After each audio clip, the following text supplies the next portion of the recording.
Amigos, alegria, vamos chegando, vamos chegando. Lembrando sempre, né? Quem tem o homem, tem tudo. E quem não tem, não tem nada. Meus amigos, nossa aula de história aí forte e poderosa. É uma aula que vai ser um resumo todo, praticamente, da história do Brasil. A história do Brasil não dá para ser contada em meia hora de aula, nem uma hora, nem duas. É muita história. Mas você acredita que a nossa história ela ainda está bem no início? Pois é, o Brasil é muito jovem, nós só temos 500 anos, um pouquinho mais agora, né? 500 e poucos anos, mas em relação à Europa, que já está aí já há um bom tempo, desde os séculos, enfim, 3, 2, né? Dos chineses, que já estão no ano 5000 e tarará. Meu amigo, é muita coisa. Então, o Brasil, não é dizer que seus erros justificam e tudo mais, não. Mas nós ainda estamos chegando lá. E eu tenho certeza absoluta que o nosso país, o Brasil, um dia será uma primeira potência. E não querem isso, né? Querem, é lógico, que o Brasil fique eternamente sendo como o terceiro. País de terceiro mundo, como é dito, né? Dito e taxado pelos países do primeiro mundo, que querem que o Brasil não cresça. Imagina tudo que nós temos. O Brasil é rico em tudo. Não falta nada para a gente. Nada. Então, nós tivemos a expansão ultramarina. A expansão ultramarina foi exatamente quando as navegações portuguesas quiseram que o Brasil fosse descoberto. Mas o Brasil não era Brasil, sim. Eles queriam um caminho mais fácil para as Índias. E chegaram ao Brasil e aí tudo começou, né? Então é importante ressaltar que o Brasil foi descoberto por acaso? Nada é por acaso. Mas começou ali exatamente um pedacinho do que hoje é o Brasil. E o Brasil, ele vai ser descoberto pelos portugueses, que vão exatamente fazer com que o Brasil seja um país de língua portuguesa, de religião católica. O Brasil colônia inicia no momento em que os portugueses colocam os pés aqui no Brasil. Então, é muito interessante essa relação, porque o Brasil ele é soberano desde que nasceu. Quer dizer, quem eram os verdadeiros donos do Brasil? Os índios, né? E os índios estavam aqui exatamente aprendendo, estavam aqui exatamente vivendo e vivenciando uma cultura maravilhosa, né? Então, o índio, ele era o grande e é o dono do Brasil. Mas, enfim, sai daí, índio, porque você não sabe nada, não sabe ler, nem escrever, nem religião tem. Então, ele era taxado dessa forma. Até o momento que o índio chutou o balde. Ah, é, meu amigo? Toma-lhe flecha. O índio não aceitou ser escravizado. Os poucos índios catequizados, chamados pelos portugueses domesticados, né,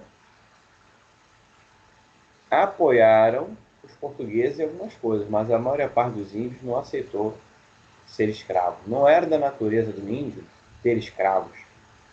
O africano, ele já tinha escravos, quer dizer, na África, eles escravizavam eles mesmos. Tinham reis, rainhas, príncipes, princesas. Então, quer dizer, já tinha essa cultura escravocrata. Então, quando veio para o Brasil, o escravo e para o mundo, o homem negro, ele ali aceitou um pouco mais, né? Foi uma ordem. Muitas das vezes foi o seu próprio rei que o vendeu. Até o momento que não tinha mais escravos para vir e reis foram escravizados e vieram para o Brasil. Aí começou a nossa relação. Então, o período colonial marca exatamente a chegada da expedição de Martim Afonso de Souza, o início do chamado período colonial. Os portugueses passaram a povoar as terras brasileiras, tornando-as produtivas, né, segundo interesses europeus. Então, Martim Afonso de Souza organizou o primeiro engenho de açúcar na vila de São Vicente, em 1533. Exatamente, as feitorias, né? Trouxe as primeiras cabeças de gado e realizou algumas expedições exploradoras que alcançaram o foz do Rio da Prata. O Estado entregou o ônus, né, dessa tarefa a particulares, como fizera com a exploração do pau-brasil. Então, o território brasileiro, pertencente a Portugal, foi dividido em 14 capitanias, correspondendo a 15 lotes de terra entregue a 12 donatários. Então, vai haver uma separação, o início das capitanias hereditárias, né, que vai exatamente ajudar a relação, né? E os principais documentos, eram os donatários, era a carta de doação, posse da terra dos donatários e foral, direitos e deveres dos donatários. Das 14 capitanias, apenas 2 apresentaram crescimento bom, que é Pernambuco ou Nova Lusitânia e São Vicente. Pelo solo, terra de massapê, terra roxa, né? E ajudou a plantação de cana-de-açúcar. Em 1548 a 1572, havia apenas um governador-geral, sendo a sede do governo na cidade de Salvador. Salvador foi a primeira capital do Brasil, né? Sede do governo da cidade de Salvador, fundada por ordem do primeiro governador Tomé de Souza. Entre 1572 a 1578, a colônia foi dividida em 2 governos, a do norte, com sede em Salvador, e a do sul, tendo o Rio de Janeiro como sede administrativa. Após uma breve reunião, em 1621, ocorreu uma nova divisão. Dessa vez foram criados os estados do Maranhão e do Brasil. Então, a estrutura política administrativa do período colonial, ele tinha uma satisfação que era dada à coroa, em Portugal, mas já estava criando força no Brasil. Então, o açúcar foi um grande avante. E a função do plantation, né, que era formado, quer dizer, a presença holandesa ajudou bastante a cultivar, né? Depois os holandeses foram expulsos e até choraram, né, quando os holandeses saíram do Brasil, porque de fato, diferente do português, o holandês ele se preocupava mais com a população, pensava mais na cultura, e a colonização portuguesa foi exploratória, de depredar mesmo, né? Absorver tudo, levar a Portugal, deixar nada para o Brasil. Então, muitas das vezes, os próprios descendentes de portugueses, né, brasileiros, nascidos aqui, mas iam para Portugal estudar, porque no Brasil não tinha faculdade, as escolas eram só mesmo a parte básica. Começaram a se doer. Falei, pô, cara, tudo vai para Portugal? Portugal, Portugal, Portugal, Brasil nada? Isso não está certo. Isso não está adequado, né? Então, a administração e tributação que vai acontecer, a tutela da Intendência de Minas, o órgão responsável tanto pela parte judiciária quanto pela tributária, né? As riquezas do subsolo da colônia eram propriedades da coroa. O minerador que encontrasse alguma jazida deveria comunicar às autoridades que a área de exploração fosse dividida em datas, lote de terra. A mineração, além de permitir a ocupação do interior, chamou a atenção da metrópole para a região centro-sul.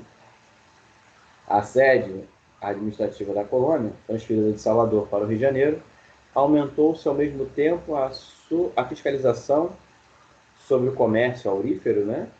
Comércio de ouro, escoado pelo porto da cidade. Então, a tributação mais comum era o quinto, que era 20%, e a comercialização do ouro em pó proibida, sendo liberado o comércio apenas de ouro em barras por meio de casas de fundição.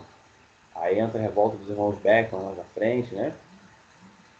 Onde o metal era derretido e quintado. As áreas mineradoras foram uma diversificação da economia, pois a mineração absorvia as pessoas, não permitindo que elas, ao mesmo tempo, o minerador atuasse em atividade de subsistência. Quer dizer, a mineração era e a febre do ouro, né? Achar ouro, ouro. Então o cara não produzia nada.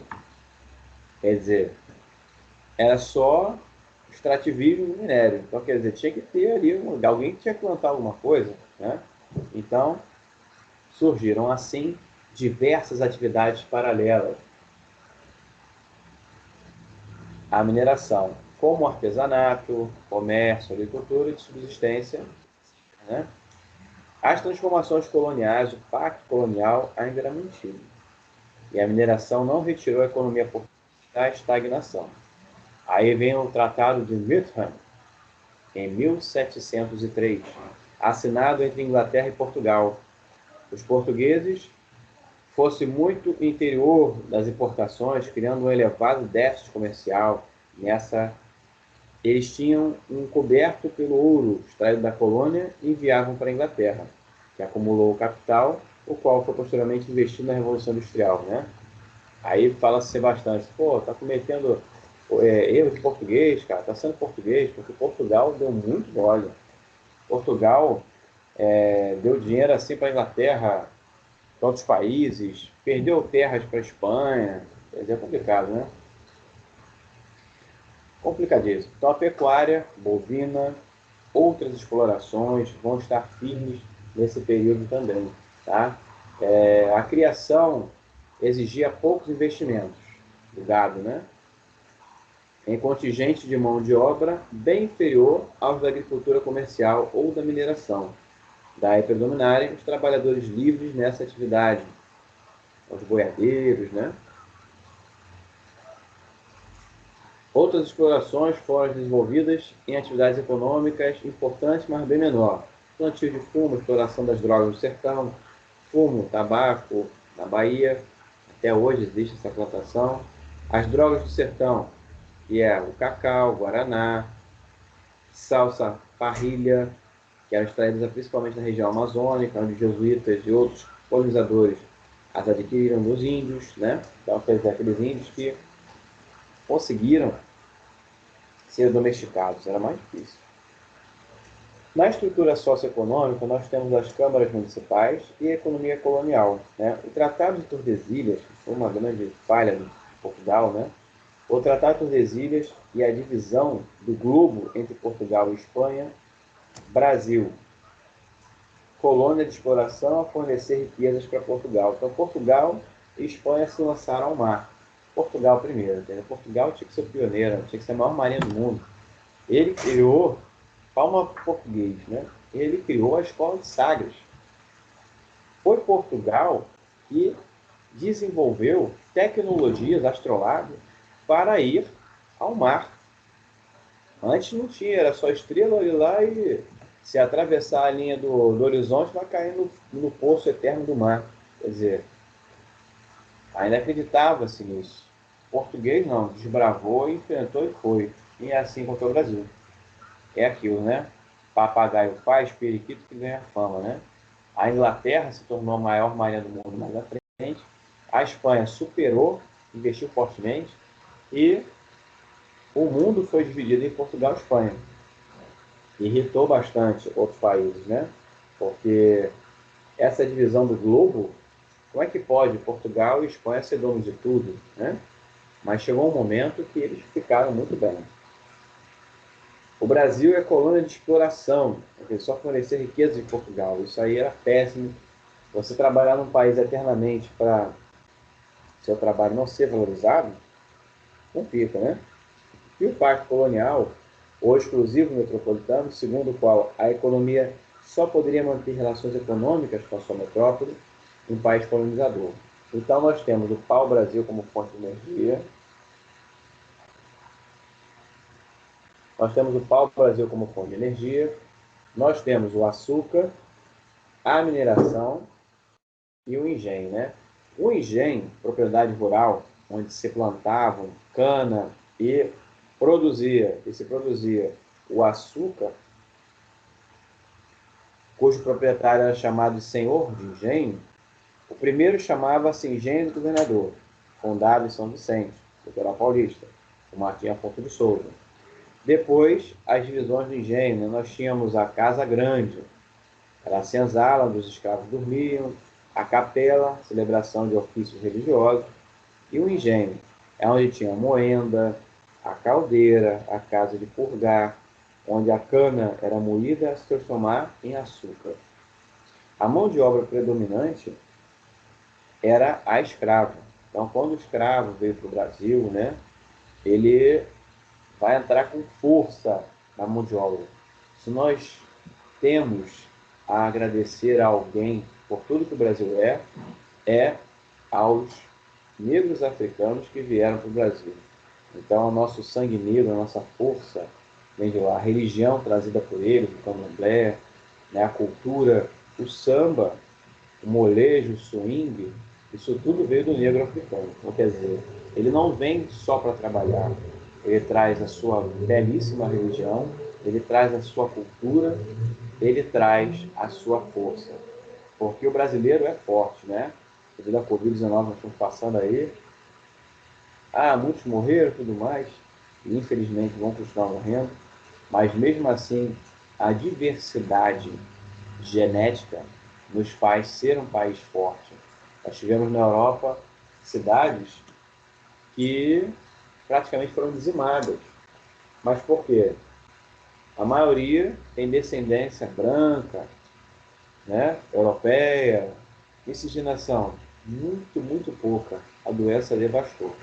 Então, a miscigenação genética, essa mistura que nós temos no Brasil, nos faz um pouco forte. Então, a efetiva ocupação lusa ao território brasileiro começou na lavoura açucareira. Depois começou exatamente a crescer.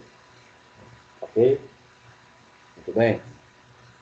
As invasões francesas, os piratas, os saqueadores, né? Nós temos ali a presença da Holanda em 1700, quer dizer, vai ser expulsa, né? Então, os piratas saqueavam cidades portuárias, carregamento de navios. Os holandeses e franceses tentaram ocupar o território durante o século XVI e o século XVII, né? E isso acaba atrapalhando bastante, porque a economia já era um pouco travada. E se você tem recursos militares, porque aí você vai ter que fazer um efetivo militar para expulsar holandeses e franceses, é gasto, mas você vai perder o território. Se o Portugal não conseguisse, lascou. E verdade seja dita, o português teve uma ajuda grande dos índios. A miscigenação indígena com brancos, índios, né? E mais à frente os negros, deu uma força maior, né? O conhecimento do território, o general Substituto de Larcha Guerra fala isso, conhecer o território. Então, o brasileiro, ele tinha uma descendência forte indígena ali, direta. Então, quer dizer, o índio conhecia a terra dele, sabia os caminhos, sabia a melhor forma. E até hoje, se tiver uma guerra, o Brasil vai estar preparado. Leva para a Amazônia, joga todo mundo no buraco e deixa lá, que a própria selva, a selva não é fácil não. Os guerreiros de selva do exército, eles têm um treinamento diferenciado, que ninguém no Brasil, no mundo inteiro tem. E no Brasil, só alguns, né? Mas o exército prepara os seus militares para isso. Mas é a forma, porque o Brasil ele é rico, mas ele tem uma biodiversidade grande. Meu amigo, não é dar uma de Tarzan não, mas aí, ó, não tem arma, não tem fuzil. Joga onça, joga mais 5 onças em cima do inimigo. Ele vai dar tiro em um, vai conseguir dar tiro em todos, uma vai pegar ele. Então, quer dizer, fora sucuris, jiboia, cobras, né? E fora outras coisas muito mais, né? E animais venenosíssimos. Os franceses no Maranhão, né? Que vão estar ali também, 1612 a 1615. A primeira expedição contra os franceses, comandada por Jerônimo de Albuquerque, não obteve sucesso, só conseguindo expulsar os invasores após receber reforços da metrópole na Bahia, né? Então, esse apoio, essa força, né? Em 1711, após a frustrada tentativa de ataque do corsário pirata, né, contratado pelo governo do seu país, chamado Delclerc, ou do Clerc, ocorrida no ano anterior da expedição, também do corsário Dalgai Tronin, que saqueou a cidade de Janeiro. Convém notar que esse tipo de atuação não tinha objetivo de ocupação da terra, mas apenas de pilhagem. Então a pirataria existe até hoje. O forte Coligny, né, localizava-se na entrada da Baía de Guanabara. Então, o governador Mendes Sá conseguiu frustrar os planos franceses. Com o envio de tropas comandadas por Estácio de Sá, venceu os franceses e derrotou os índios tamoios, aliados dos invasores. Então, quer dizer, os índios se aliaram ao inimigo do inimigo português também para expulsar. O índio é ou não é inteligente, né? Para meu amigo, se eu conseguir expulsar meu inimigo, tu é meu amigo, né? Aquela situação, né? Complicado. Expulsos do Brasil, os franceses ocuparam áreas mais no norte do Grão-Pará, estabelecendo essa região hoje com o nome de Guiana Francesa. Então, as invasões holandesas, elas foram organizadas e financiadas pela Companhia das Índias Ocidentais, WIC, né? E os holandeses na Bahia, por exemplo, vão fazer uma grande passagem em Pernambuco, né? A administração nassauviana. Nassau garantiu a liberdade religiosa, olha só. Tinha índio. Índio tinha sua religião. Ao contrário que muitos acham, o índio, ele tinha sua cultura, como ainda tem, né? Adorava os seus deuses, respeitava a natureza, tinha um estilo de vida, né?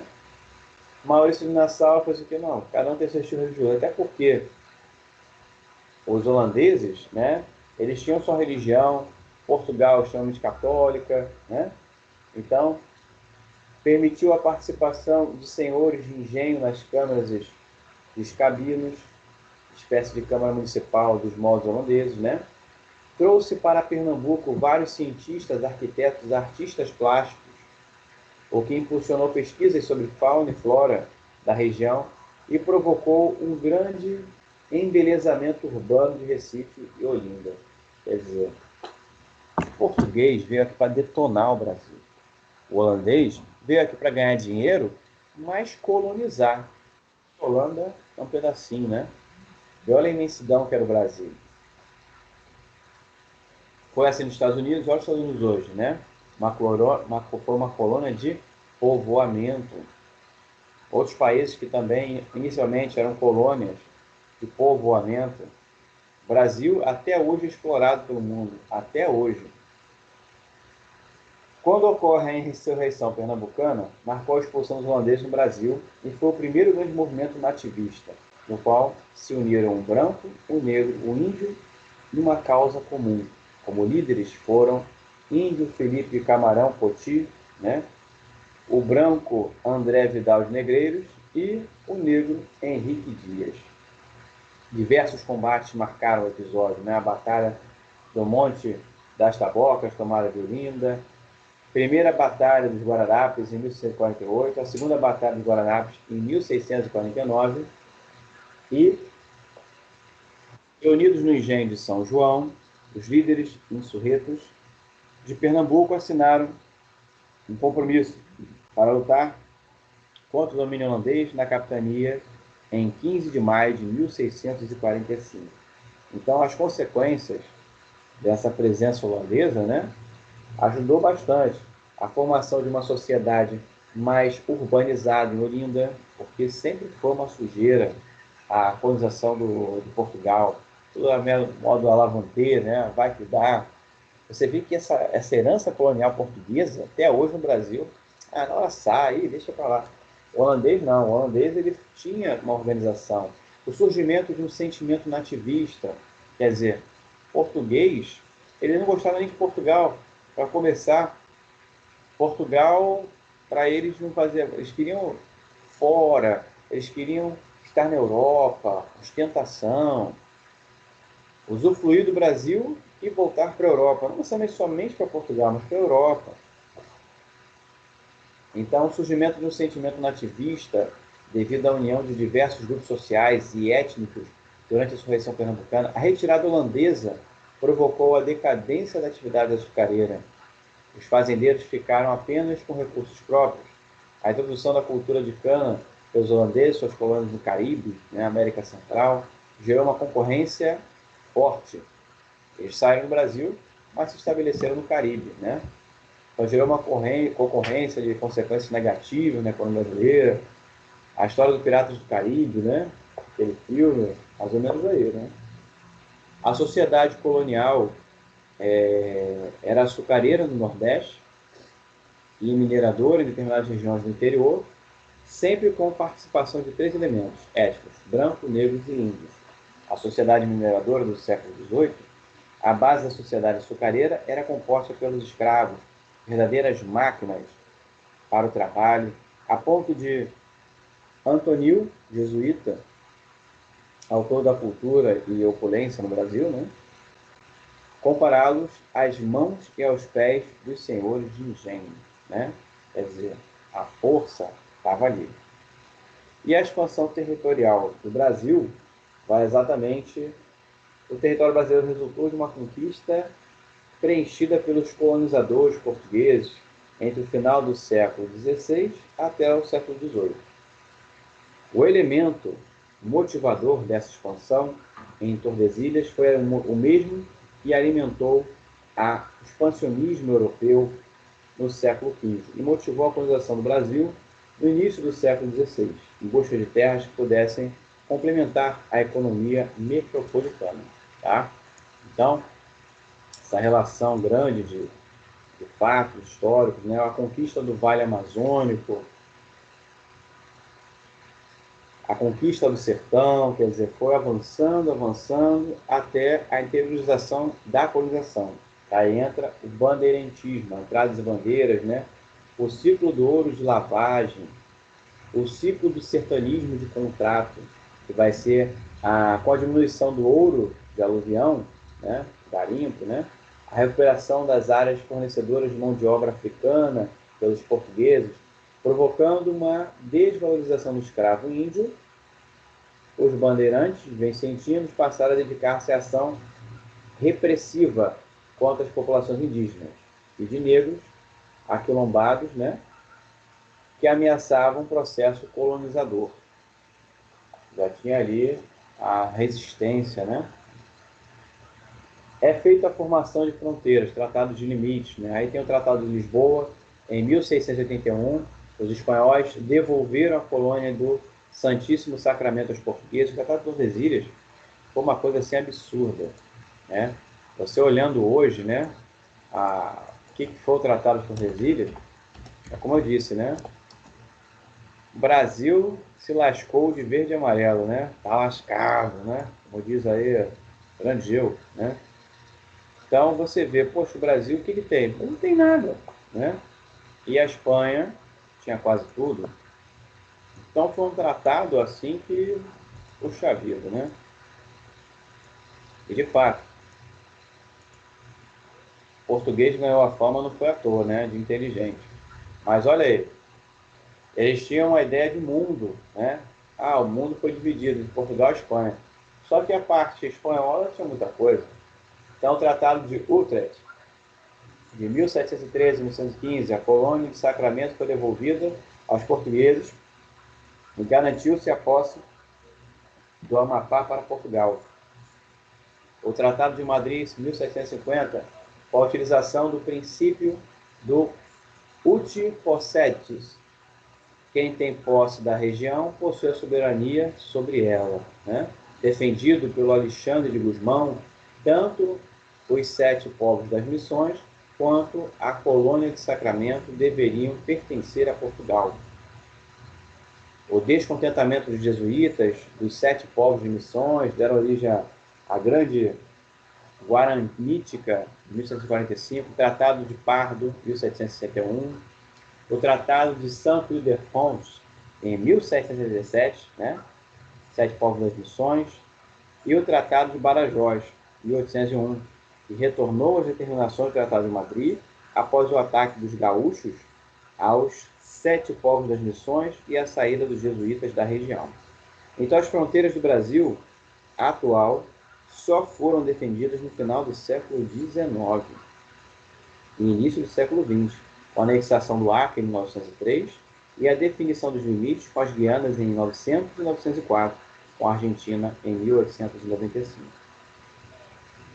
Após isso, entra a administração de Marquês de Pombal, de 1750 a 1737, que vai ter medidas fortes, né? 25 anos dirigiu o destino do reino e da colônia. Então, incentivos para a instalação de manufaturas, criação da capitania de São José, do Rio Negro, que hoje é o estado do Amazonas, criação da Companhia do Comércio Estado do Grão-Pará, criação do Diretório Pombalino para gerir os antigos aldeamentos, né? A mistura de línguas nativas, o português definido ali, porque falava-se tupi-guarani também, né? A criação da Companhia de Comércio Pernambucano e Paraíba, extinção do sistema capitanias, a expulsão dos jesuítas inacianos, né?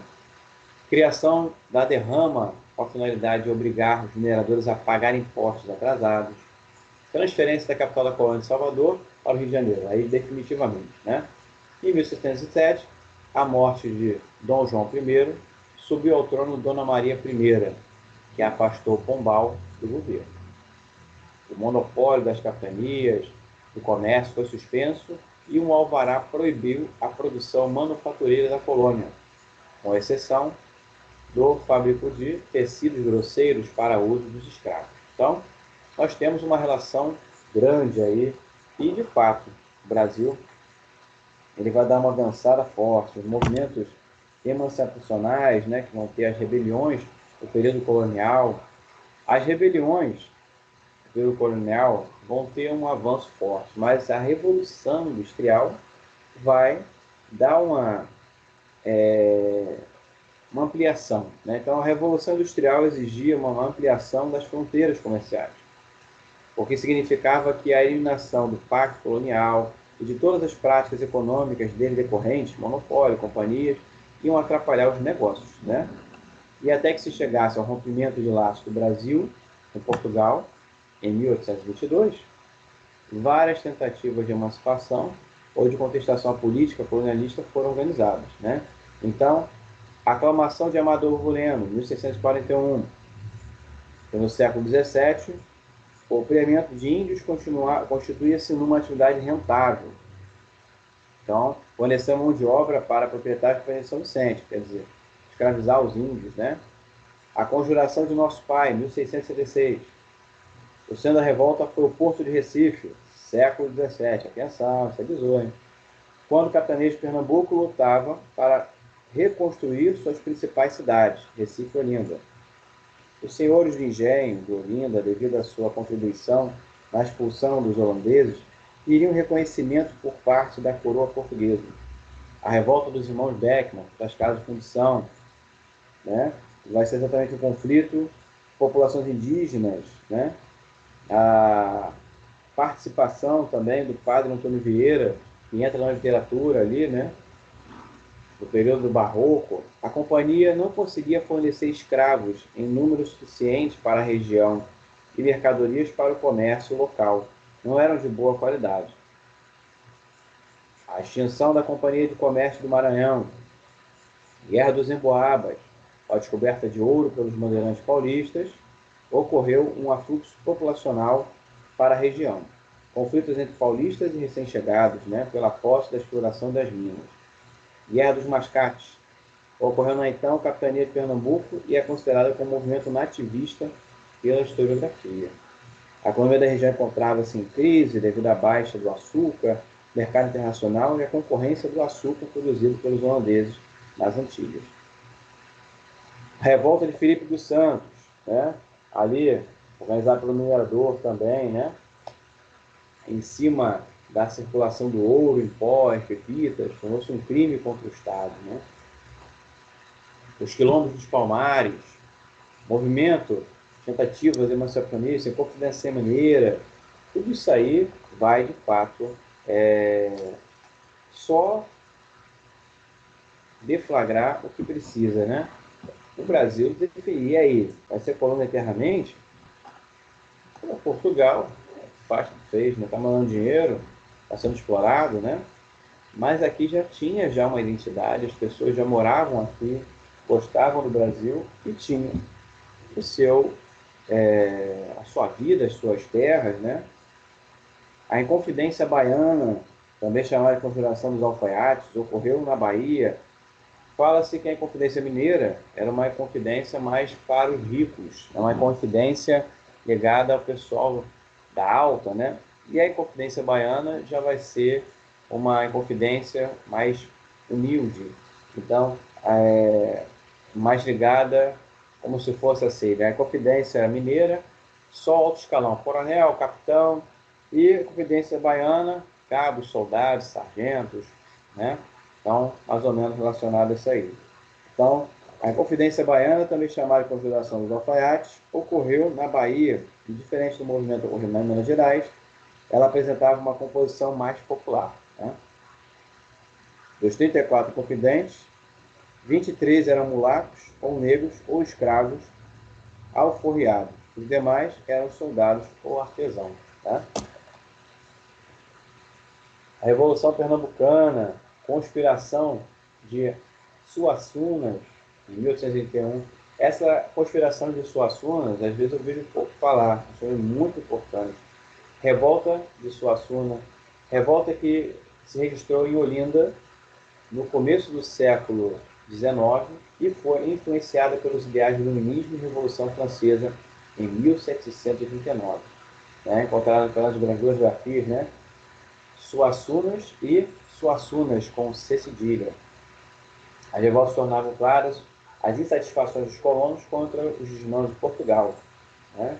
Aí entra Manuel Arruda Câmara, né? Padre Miguelino, e ideais e a disputa de filósofos. Né? A Revolução Pernambucana, em 1817, praticamente vai ser uma das últimas revoluções, até 1922. Então, a bandeira de Revolução Republicana, Pernambucana, cujas estrelas representam Pernambuco, Paraíba e Ceará, quer dizer, já tinha até bandeira, né? A Revolução Pernambucana foi caracterizada por um profundo sentimento de anti-lusitano, quer dizer, contra Portugal, literalmente, pela participação política do clero local. Por isso, ela chegou também conhecida como Revolução dos Padres. Teve início em 6 de março de 1817, na província de Pernambuco. Aí entra o descontamento da população e o aumento do sentimento patriótico, puderam ser percebidos por pequenos atos de rebeldia, né? Tais como o uso de aguardente nas missas no lugar do vinho, e hóstias feitas de mandioca no lugar do trigo. Então, você vê que o povo sempre foi usado em toda a história, né? Você já sabe muito bem, e era sabido muito bem, que Portugal poderia sair, né? Mas outro ia entrar. Será que o outro ia fazer a mesma coisa que Portugal, ou melhor que Portugal? Mas o povo sempre foi usado exatamente como ferramenta, né, de força para expulsar, para motivar. Eu coloquei uma linha aqui, eu gosto muito de mapas mentais. Dê uma olhada aqui, por favor, nesse mapa mental, que dá um resumo da história assim bem legal, né? O mapa mental ajuda bastante, até nos estudos de vocês. Façam mapas mentais, que vai ajudar bastante, né? Então, nós temos o descobrimento do pau-brasil em 1500. 1530, a escravidão, cana-de-açúcar. 1580, as invasões e bandeirismo. 1640, a mineração, a pecuária, o período regencial vai entrar mais à frente, né? 1808, a chegada da família real a Portugal para fugir de Napoleão. Olha que coisa horrível, né? Vieram fugidos, né? Olha o que deu. Fugiram, não foram para a guerra. Fugiram de Napoleão e vieram para o Brasil. A família real vem para cá. E ficou feio, né? Quer dizer, a família real mora na colônia. Portugal está lá, está sem ninguém. O Brasil teve que ser enaltecido. Ele deixa de ser colônia e se torna independente em 1822.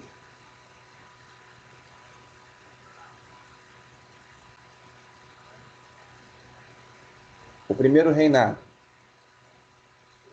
A Assembleia Constituinte, em 1923. Em 1824, a Confederação do Equador. 1825, a Guerra da Cisplatina. 1831, deu uma resumida aí, mas bem interessante esse resumo. Em 1825, a Guerra da Cisplatina. Em 1831, a abdicação de Dom Pedro I e entra a trina provisória. Dom Pedro I, ele abdica o trono a favor de seu filho. Só que naquela época ele era uma criança, não podia assumir um reino, né? E é feita a regência trina. A trina permanente, 1834. 1835, regência una, até o golpe da maioridade, porque estava complicado, mas ele ainda era uma criança. O Dom Pedro II assume o trono, mesmo criança, mas não tão criança, né? Adolescente, pré-adolescente, né? 1844, Tarifa Alves Branco. 1847, parlamentarismo às pressas, né? Às avessas, aliás.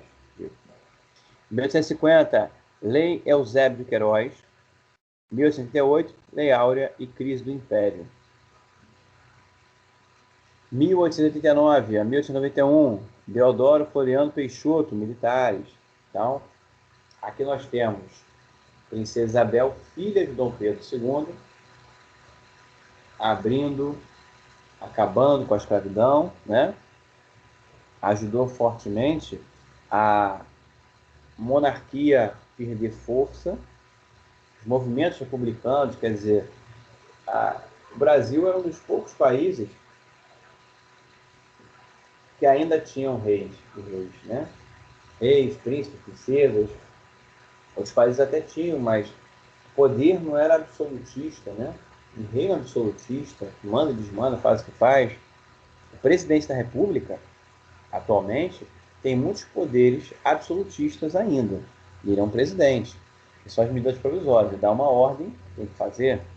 Em outros países não funciona assim. É levado ao Senado, ao Parlamento. O Parlamento vai decidir, vai verificar se muda. Ele é um representante, porém, depende do Parlamento, depende do Senado para poder. O Brasil não é bem assim. Por isso que faz medidas absolutistas, né? A República Oligarca, política café com leite, São Paulo, Minas. 1894, Prudente de Moraes, Guerra dos Canudos. 1898, Campos Salles, política do Degoro. 1902, Rodrigues Alves, revolta da vacina. Estamos vivendo uma situação um pouco parecida. Tem gente que não quer se vacinar contra o coronavírus, acha que vai morrer. Isso aí tudo a história explica, né? Mas, enfim, escutassem um professor, né? Ah, não quero ser vacinado. Mas o erro também nesse período foi vacinar as pessoas à força. Então, nossa, o pessoal entrava na tua casa, te arrombava a porta, te vacinava e saía. Quer dizer, complica, né?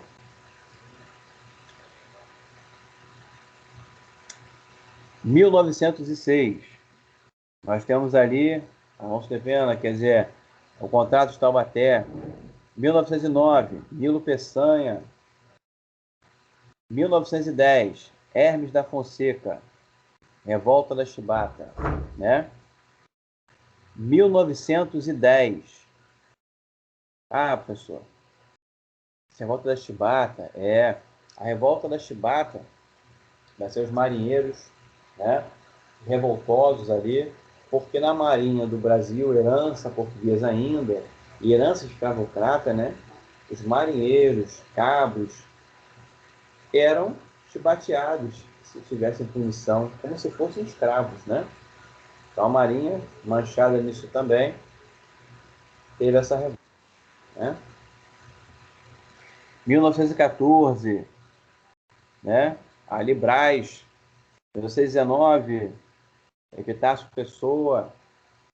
1902, Arthur Bernardes. Então, quer dizer, até chegar a Era Vargas, e o que nós temos hoje, muita coisa aconteceu. Façam uma anotação sobre esse bizu para ajudar no papiro de vocês.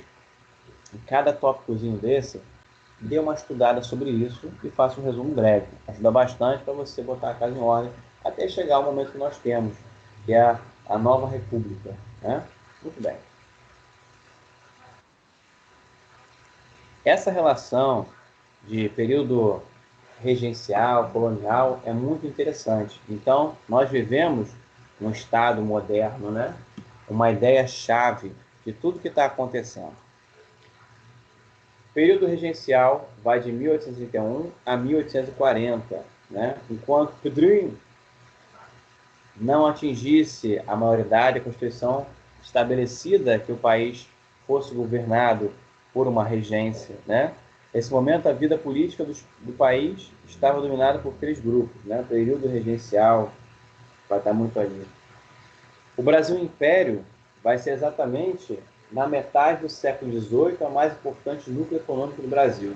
A capitania de Pernambuco, que ainda era uma das mais importantes do século XIX, durante o Império, superando as províncias vizinhas do Ceará, Alagoas, Rio Grande do Norte, Paraíba e Sergipe, né? Sua capital, Recife, só perdia importância política e econômica para o Rio de Janeiro. Porém, sua economia fortemente abalada pela dependência do açúcar e do algodão, já que sua estrutura agrária, ainda com base no período colonial, era embasada no latifúndio, que reduziu o número de proprietários que controlaram a maior parte das terras, né? Então, o primeiro reinado vai de 1822 a 1861.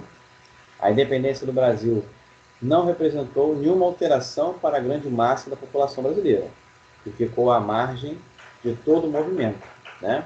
Mas a primeira Constituição do Brasil, a Assembleia Constituinte, em 1823, o fechamento da Assembleia Constituinte em 12 de novembro de 1823, por ordem do imperador.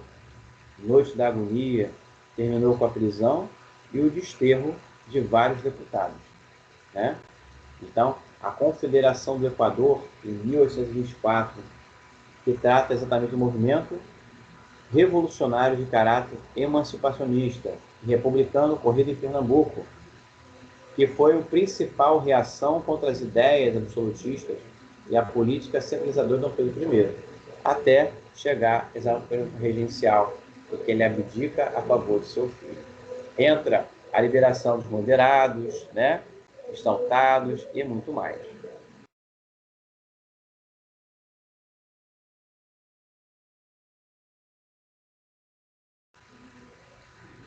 Essa relação que nós temos do que vai ser desenvolvido na história, né, as ideias, mas não é fácil. O Brasil era independente, mas seus administradores eram todos portugueses, desde o imperador até os ministros e senadores. Mas que independência é essa, né?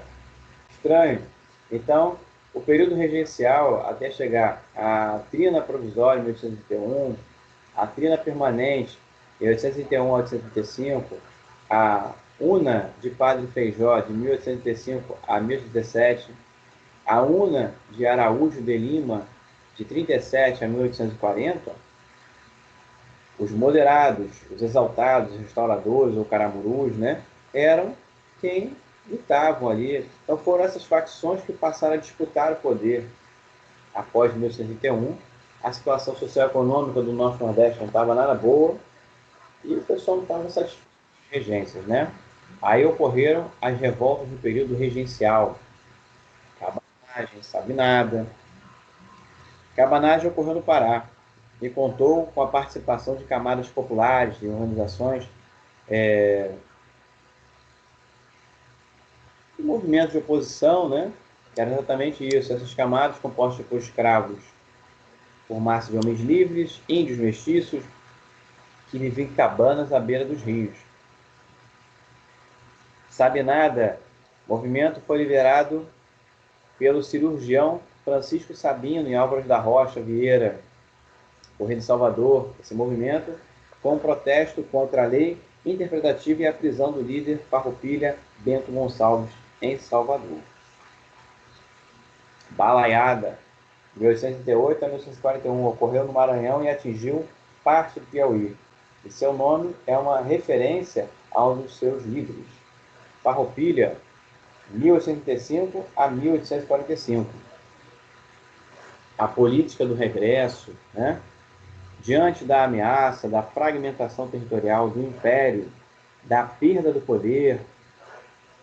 E o segundo reinado, ele vai exatamente um pouquinho mais além. Então nós temos a relação que eu falei para vocês, desses conflitos no período regencial, mas eles são extremamente importantes. Dê uma olhada aí. A Revolução Farroupilha, eu servi em Santana do Livramento, fronteira com o Uruguai, e lá a Farroupilha, né, ainda era muito presente. E quando o militar tomava conta de uns tesouros que tinham deles, né, quer dizer, adaga de rubi, esmeralda, da época, doada para o exército para tomar conta, porque era uma riqueza, né, histórica. Então nós temos essa relação grande aí, e esse contato para a nossa alegria, né?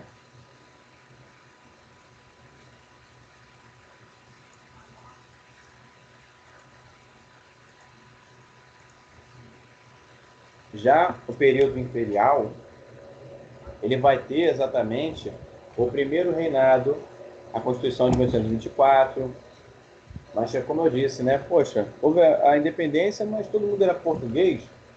Como é que era isso? Como é que vai ser exatamente essa ideia, né? Só recapitulando aqui, pessoal, mais uma vez, né? A importância que essas revoltas foram para o Brasil, né? Balaiada, Maranhão, como eu falei, olha lá, Manuel Balaio, Raimundo Gomes, né?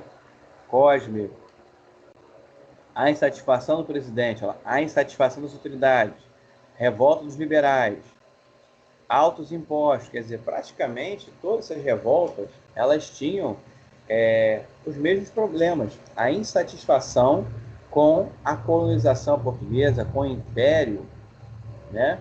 Então, quer dizer, isso foi em todo o império, período imperial, analisado, falado, comentado, né? A política externa. Mais à frente vai ocorrer o surto industrial. Mesmo após a independência econômica do Brasil, continuou alicerçando o latifúndio na escravidão e na monocultura. A segunda metade do século XIX, o trabalho escravo foi substituído pelo trabalho livre e assalariado, né? Então, em 1850 e 1860, foram criadas 70 fábricas no Brasil. Então, quer dizer, isso tudo vai, de fato, avançar, né? Em 1889, ali é o segundo reinado, Dom Pedro II, quer dizer, o café Vale Paraíba, os barões do café, né? Começa ali a força ali. Parlamentarismo às avessas, como eu falei. O fim do ciclo das revoltas, né? A Revolução Praieira e a conciliação, às afetas, né? Entramos na República da Espada. O início da República foi marcada por governos militares, autoritários, né? Então,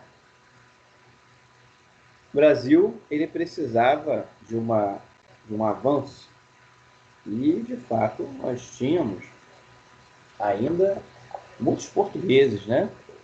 Descendentes portugueses. Poxa, que independência é essa, né? Os Estados Unidos, de fato, influenciou muito, porque os Estados Unidos houve lá a separação norte e sul, a guerra da secessão, e a escravidão era uma coisa que tinha que acabar. Então, a influência grande também, os abolicionistas, né?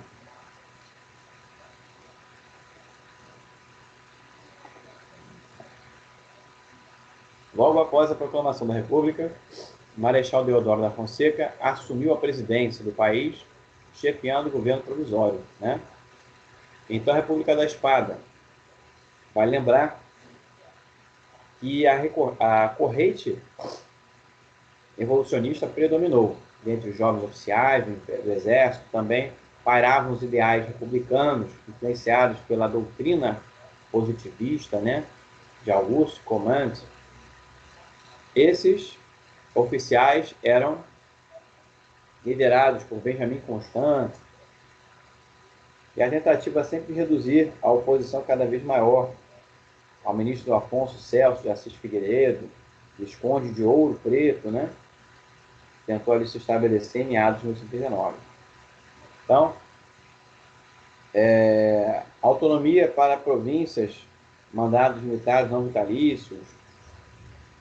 Então, o civil, a sociedade civil ali, enfrentava uma oposição, né? As oligarquias dos monarcas, que ainda existiam, mas já não tinham tanto poder assim.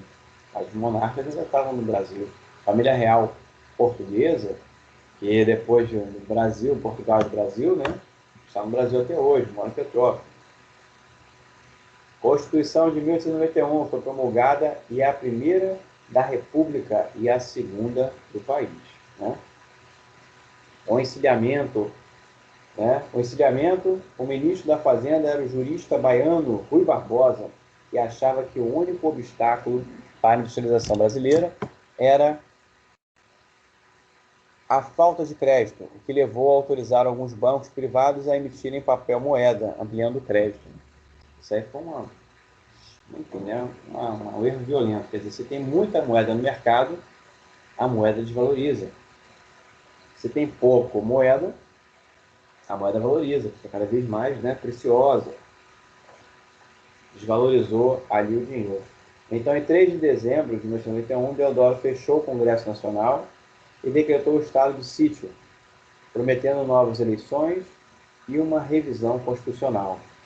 Revolta da Armada, comandada pelo almirante Custódio de Mello, inicia-se uma greve dos trabalhadores da Estrada de Ferro no Central do Brasil. Deodoro renunciou em 23 de novembro de 1991 e assume o vice-presidente Marechal Floriano Peixoto. No entanto, o governo de Floriano era inconstitucional, pois ele, como vice, assumiu quando seu antecessor ainda não tinha cumprido pelo menos metade do mandato. Mas, enfim, né? Devido à violência do seu governo, Floriano ganhou a alcunha de Marechal de Ferro, né? Floriano Peixoto, conhecido como Marechal de Ferro, né? Não aliviava nada. Influente, basta, né? A força que ele tinha, observar o domínio econômico dos grandes fazendeiros, principalmente dos cafeicultores. Se viu obrigado também a ceder e convocar eleições presidenciais em 1984, República Velha oligárquica, entra exatamente nesse finalzinho, né? Também revoltas vão ter, né? A República Velha, ela vai ter o golpe em 1930, a sua proclamação, né? Dê uma olhada aí, por favor.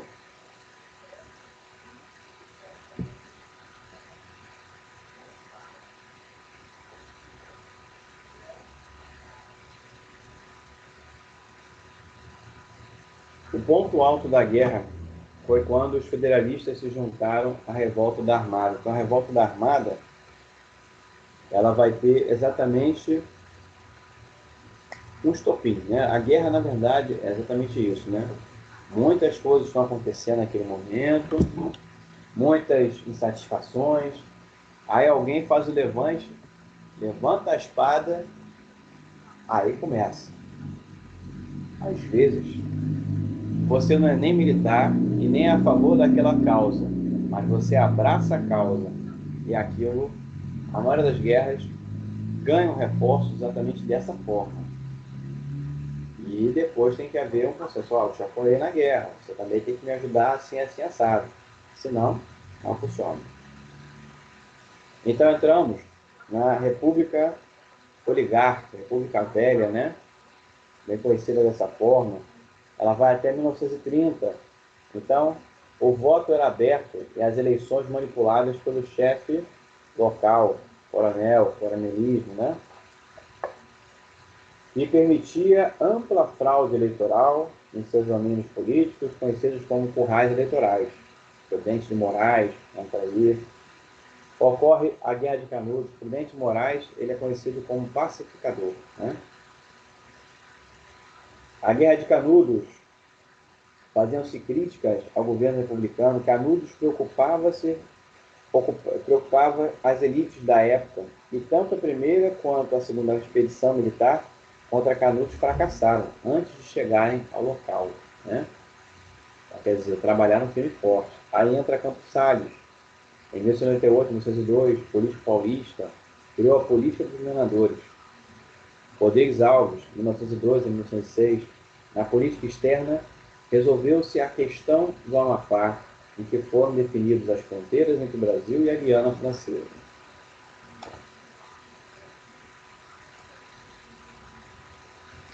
A república oligarco-política, café com leite, né, ela vai ter muita força. Porém, foi iniciada o saneamento do Rio de Janeiro, a cidade marcada pela febre amarela e pela varíola, né, que teve destaque a atuação do médico Oswaldo Cruz, revolta da vacina. Afonso Pena, 1906 a 1909. Nilo Peçanha, foi criado o serviço. Nilo Peçanha vai de 1909 a 1910. Foi criado o Serviço de Proteção ao Índio, o incentivador, e primeiro diretor foi Marechal Cândido Mariano Rondon. Rondon, pai das comunicações do Exército Brasileiro. Indianista e patrono das comunicações do Exército, né? Então, foi no governo de Nilo Peçanha. Nilo Peçanha, com Afonso Pena, havia falecido após o governo, além da metade do seu mandato, assumiu Nilo Peçanha. Ele vai ter uma função muito grande, essa ligação do índio, né, Marechal Rondon, porque até hoje nada foi feito pelo índio. O índio, desde o período colonial, só vem sendo usado de bucha, escravizado, aniquilado, né? Rondon faz o contato com os indígenas.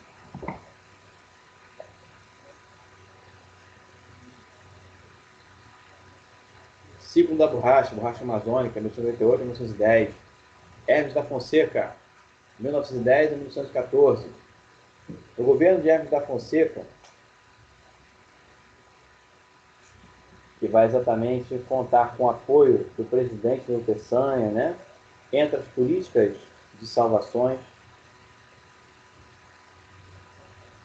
a revolta da Chibata, João Cândido, né? Na Marinha do Brasil, o Almirante Negro, o Almirante Negro, né?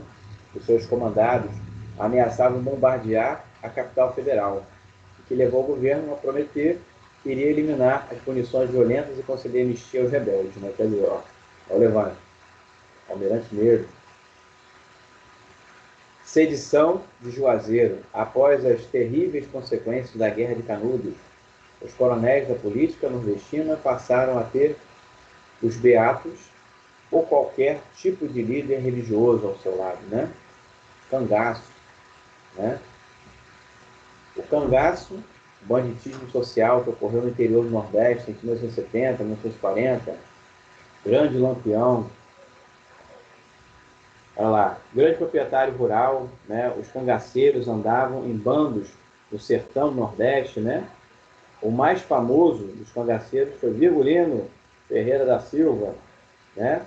O cangaço foi um dos instrumentos usados pelo coronelismo nordestino brasileiro, né? Então nós temos aqui fortemente a relação do cangaço, né?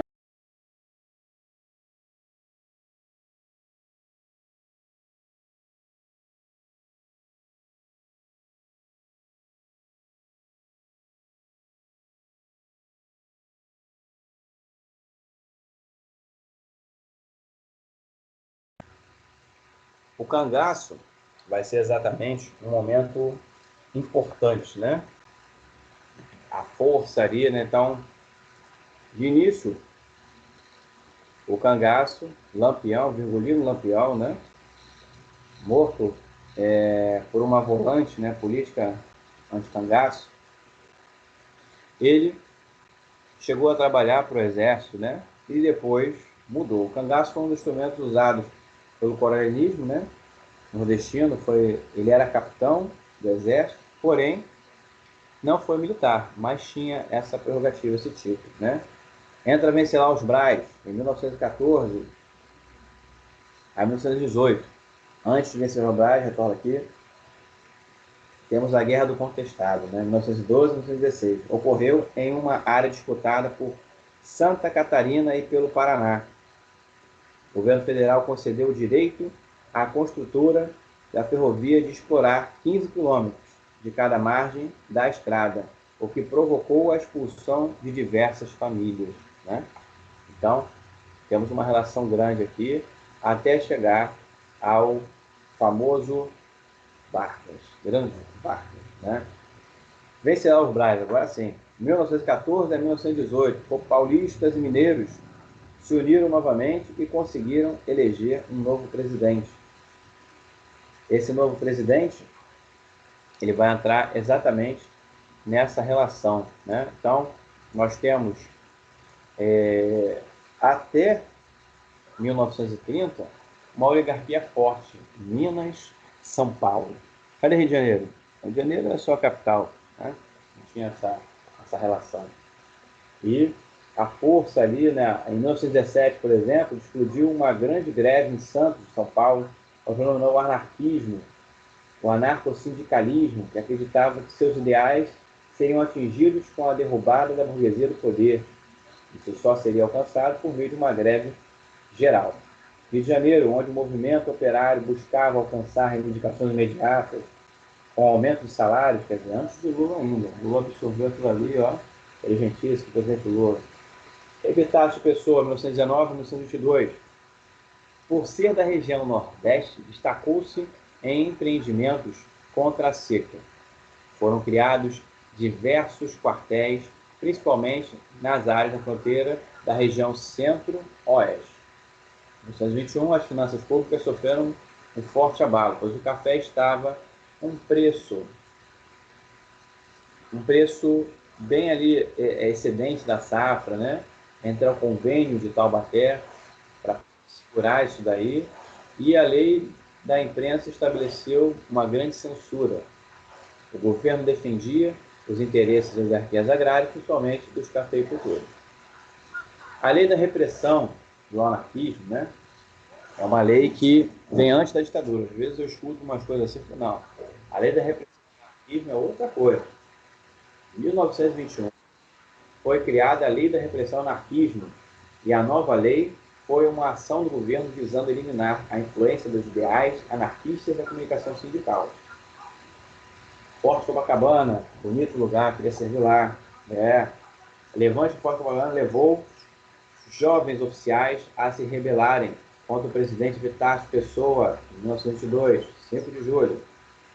Mas durante a revolta, apenas os tenentes Eduardo Gomes e Siqueira Campos sobreviveram. Era o início do tenentismo, movimento que rompeu com a estabilidade da República Velha na década de 20.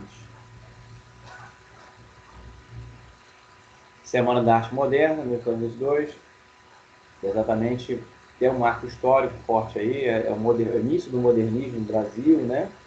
Então nós temos ali o movimento modernista, vai ser dividido em fases. Em um primeiro momento temos a influência dos experimentalismos da vanguarda, né? Destaca-se a percepção, a miscigenação cultural. Desenvolve-se ainda em São Paulo um tipo de pintura simples, né? Santa Helena, né? Ligados ali, né? Arthur Bernardes, 1922 a 1926, que vai estar trabalhando fortemente, profundas revoltas internas, né? Liderado por jovens oficiais do Exército. A coluna Prestes, rebeldes, pertencentes, percorreram cerca de 25 mil quilômetros entre 24 e 27 e foram duramente perseguidos por tropas legais e jagunços. Seu objetivo de derrubar as oligarquias não foi atingido. Os líderes, né, Luiz Carlos Prestes, Miguel Costa Siqueira Campos, né, caras exilados na Bolívia, ao final do governo, em que atuou fortemente ali, né, se comparou a um chefe de polícia e não a um presidente, né? Washington Luiz, 1926 a 1930. O paulista falsificado, pois embora tivesse sido governador de São Paulo, era nascido em Macaé, Rio de Janeiro. Então iniciou seu governo anunciando uma construção de estradas. O lema de governar é construir estradas, né? E apesar do fim do seu estado de sítio, não anistiou militares que estavam presos ou exilados, ainda decretou a lei acelerada em 1907, cortando liberdades políticas e ideológicas censuradas na imprensa, alegando combater o comunismo. Entramos na Revolução de 30. A Revolução de 30, importante pra caramba. Getúlio Vargas entra aí na PAN. Façamos a revolução antes que o povo faça. Antônio Carlos de Andrade, presidente do INE. Muito bem. Durante a década de 20, as estruturas políticas, o poder, a oligarquia, a república velha, tenentistas, muitas coisas, né? A classe média urbana, a crise econômica da quebra na Bolsa de Valores de Nova York, de São Paulo, né? Os desentendimentos começaram quando, de fato, de uma forma surpreendente, Washington Luiz insistiu na candidatura de um paulista à sua sucessão, fechando de acordo com o torno do governador de São Paulo, né, Júlio Prestes, para dar continuidade à política de valorização do café. Então, aqui nós vamos ter exatamente uma aliança liberal, né? A aliança liberal vai exatamente valorizar produtos como o café, né, que estavam totalmente incentivar, né, valorizados. A quebra, o Brasil teve que comprar café de muitos cafeicultores para levar os produtos, né? E entramos na era Vargas, exatamente com o governo provisório, a 1930, o governo constitucionalista, 1934 a 37, e o Estado Novo, 1937 a 45. Getúlio Vargas, pai dos pobres, ou a mãe dos ricos, né? Para alguns. Mas se nós temos alguma coisa, se nós temos carteira de trabalho, alguns direitos, devemos a Getúlio Vargas, né? Getúlio Vargas, ele vai ter exatamente no governo provisório os decretos e leis, né? A Constituição, ele vai aproximar dos políticos, afastando-se cada vez mais dos tenentes, né? Pelo fato destes demorarem para tomar posicionamento político. Então ele usa muitas influências, mas no momento que precisa, ele, ó, não está resolvendo nada, só de leva escoléstico, de papinho, não, estou aqui para trabalhar. E a valorização do café, o governo federal passava a cobrar impostos sobre o café, exportando, e comprava o excedente da produção cafeira para depois queimá-lo. E a tendência era ter seu preço aumentado, né? A Revolução Constitucionalista, São Paulo queria se emancipar do Brasil, né? O governo federal nomeou um militar pernambucano como interventor de São Paulo. E foi fundada a Frente Única Paulista, que exigia a redemocratização do país. Constituição de 84, inspirada nas Constituições alemãs de 19 e espanhola de 31, foi concebida em um momento de lutas sociais. A Constituição promulgada de 1934 e introduziu novos direitos. Então, a Constituição ela vai fazer fortemente um apoio ali, né? Em relação às mulheres, já votavam desde 1932, porém, somente as solteiras e viúvas que tinham renda própria e casadas desde que tivesse autorização dos maridos. Quer dizer, Getúlio Vargas, ele entra nessa aí também, de dar alguns direitos. Então, quer dizer, se nós temos direitos, se as mulheres têm direitos, né? Getúlio Vargas tem uma mão nisso aí. Então, a criação do Centro de Trabalho, CLT, a criação do salário mínimo nacional, na carteira de trabalho, a jornada diária de trabalho de 8 horas, direito a férias anuais remuneradas, descanso semanal remunerado. Olha quanta coisa. Antigamente não tinha nada disso. Está doente, lasque-se. Tem outro que quer assumir teu lugar. Licença maternidade de 6 semanas antes e 6 semanas depois do parto. Pagamento de hora extra, caso a jornada de trabalho se estendesse, né? Getúlio Vargas, ele vai trabalhar fortemente e o sistema federativo foi abolido e eliminado, limitando-se à autonomia dos estados em favor do poder central, podendo o executivo intervir nos estados, nomeando interventores, né? A Constituição de 37, isso vai acontecer. Existe a intentona comunista um pouquinho antes de T5, que a propaganda anticomunista tinha por objetivo colocar a classe média e os integralistas ao lado do governo, tendo em vista que a política sindicalista de Vargas com as leis trabalhistas, já garantiu o apoio da massa trabalhadora. Então, o Brasil entra para a Segunda Guerra exatamente por isso, porque não é do Brasil e nem é culpa do Vargas. Mas o que acontece? Nós sempre fomos e participamos de conflitos de paz. O Brasil ele não é um país de guerra interesseira. Ah, eu quero teu petróleo, eu vou te destruir. Eu quero a sua água, eu vou aí roubar a sua água. Você vai ter que me dar, ou é guerra. Não, o Brasil ele sempre foi de paz. Então o Brasil tinha tantos amigos comunistas, amigos capitalistas. Então o Brasil ele era um grande país de paz naquele momento e somos até hoje. Nós nunca fomos de levante de... E isso era complicado. O Brasil ele teve que ter um posicionamento. E foi o que o Brasil fez e precisou ir para a guerra por causa exatamente disso. No plano Cohen, por exemplo, para concretizar um alto golpe, foi arquitetado o plano Cohen, com grande participação do próprio presidente e de seu ministro da Justiça, Francisco Campos. Tratou-se um documento de apócrifo e que colocava o suposto plano de implantação do comunismo no país, o qual teria sido encontrado pelo capitão Olímpio Mourão Filho em 30 de 1907. O plano serviu com argumento para que as eleições fossem suspensas, o Congresso Nacional fosse fechado, os partidos políticos colocados fora da lei e uma nova Constituição outorgada, instalando-se a ditadura do Estado Novo. Então, quer dizer, Estado Novo, caramba, comunismo. Então, essas influências, as várias fases de Getúlio, acabaram fazendo que o Brasil tomasse uma posição. Falei, pô, mas você é o quê? Você é capitalista? Você é comunista? E aí? O presidente, se define. E foi onde nós tivemos que mostrar que nós não éramos comunistas. E tivemos que apoiar na Segunda Guerra Mundial e ser aliado dos Estados Unidos. O Vargas ele deu um alto golpe, né? Quer dizer, Estado Novo, né? Mas é muito interessante essas fases, né? Uma aula só para Getúlio Vargas é interessante, porque ele vem de várias fases, né? É populista, é estadista, daqui a pouco ele vem, né? Mão de ferro. Entramos no plano SALT, né? Contando com os empréstimos norte-americanos, governo Dutra, aí já mudou o presidente, né?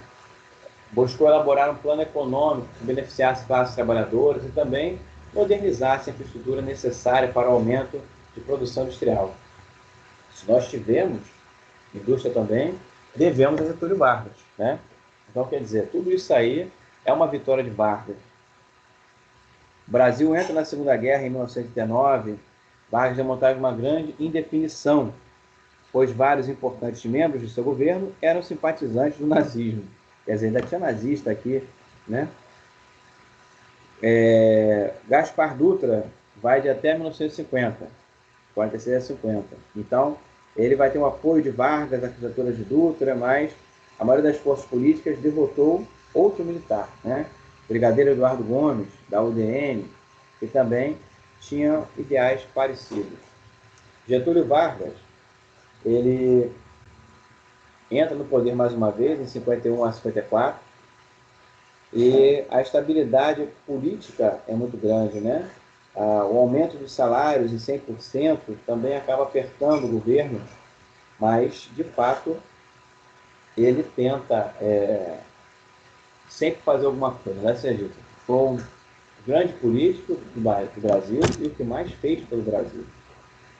O atentado dos toreleiros vai ser o estopim. A crise que desencadeou politicamente Vargas, o atentado nos toreleiros, quando os pistoleiros em tocar guardavam Carlos Lacerda, né? A partir dali a coisa ficou um pouquinho complicada, né? E aí entra o suicídio. Juscelino Kubitschek, né? Fazer Brasília, né? Plano de metas, 50 anos em 5, muito falado, né? Jânio Quadros, que entra também, mas praticamente foi rápido, né? Com o costume de mandar bilhetes que tinham um valor de leis informais, tomou algumas decisões, regulamentou o maior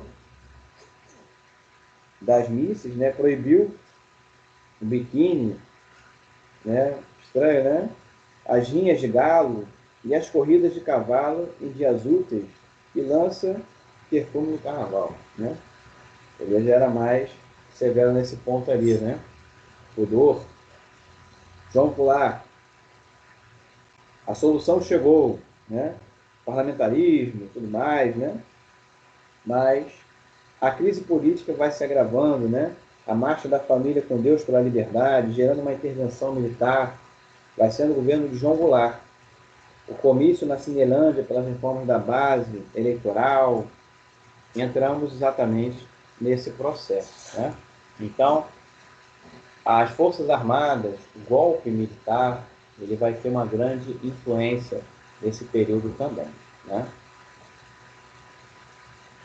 A ditadura militar, nós temos Castelo Branco, Costa e Silva, Médici, Geisel e Figueiredo. É uma parte negativa do Exército, mas o Exército precisou intervir. De fato, nós tínhamos muitas coisas. Naquele momento, o Brasil, só que a mão do Exército é a mão de ferro. O Exército não tem finalidade de governar um país. É só em estado extremo. Não há abertura, né? Tudo bem. Hoje o cara entra na política, rouba. O cara faz, acontece. O bandido mata, mata, mata, mas o bandido, ele é bandido que bandido. Tem tantos bandidos, né? Sim.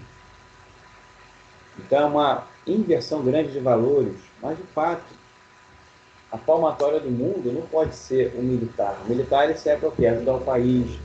O país foi invadido, uma catástrofe, tá? Os militares para ajudar naquela catástrofe. Essa é a missão do militar, né? E tem uma frase muito interessante de Figueiredo, que é o último presidente militar, parece que ele estava prevendo o futuro. Observe. Vocês querem, então vou reconhecer esse sindicato como partido, o PT, né? Mas não esqueçam que um dia esse partido chegará ao poder e lá estando, tudo fará para instituir o comunismo. Nesse dia, vocês vão querer tirá-los de lá. E para tirá-los de lá, será à custa de muito sangue brasileiro. Então, hoje falam do presidente atual, né? Que é o nosso presidente, que também ele é reformado militar, né? Ele já foi um pouco militar, político, mas de fato, né? Olha o que o presidente Lula fez, né? O PT fez. Lula é um presidente inteligentíssimo, é um inteligente, mas se perdeu, né? Se ele usar essa inteligência dele para o bem do Brasil, poxa, complicado, não tinha para ninguém. Então, a nova república que nós temos, entra José Sarney, concerto da década perdida, né? Inflação, foi um período complicado, né? Vivemos disfarçadamente isso. O presidente Fernando Collor, que foi eleito porque era bonito, né? Quer dizer, é um absurdo. Muita gente botou que o cara era bonito, as donas de casa, né? Eu era criança, eu lembro disso. Mas, pô, bonito, eu não acho ele bonito. Enfim, né? Mas votaram, né? E destruiu o impeachment, né? Entra Itamar Franco. Depois entra Fernando Henrique de Cardoso, que já tinha o plano real ali, já praticamente, que foi o que a moeda brasileira, que é tanto desvalorizada, outras coisas mais, né? E ele entra e fica um bom tempo ali na presidência. Fez uma boa presidência e, de fato, né, precisamos de bons presidentes. O Brasil tem uma história linda. Chegamos até a história atual, que entra o PT, vai entrar os governos que foram totalmente enrolados devido a crises, a roubos, né, mensalões. E o Brasil, ele precisa de uma história melhor, né? Desde o início, do princípio do Brasil, o Brasil é extremamente roubado, né? Mas é um país maravilhoso. Eu tenho orgulho, não pelos políticos, mas pela sua soberania, pela religião. É um país católico, candomblessista, evangélico. Mas são várias religiões, mas é que tá. Um país que não acredita em nada, que não tem fé em nada, está perdido. E essa é a esperança do nosso país e também a força que veio para o Brasil, né? É o negro, o português, já seja dita, ele veio para explorar, mas também deixou a sua contribuição, e a força do índio, né? A Pagemança, ajudou o exército brasileiro a conhecer o Brasil, quer dizer, se tiver uma guerra no Brasil estaremos preparados, porque ninguém conhece a Amazônia como a gente, como os índios, né? Que ensinaram passo a passo, fora outras coisas mais. Na ciência, e querem a Amazônia, né? Mas não tem que se lascar. Amigos, forte abraço a todos, obrigado pelo carinho, espero ter podido ajudar nessa missão. Mandar um abraço ao meu amigo Saulo, tá? E qualquer dúvida, tamo juntos. Caveira, salve!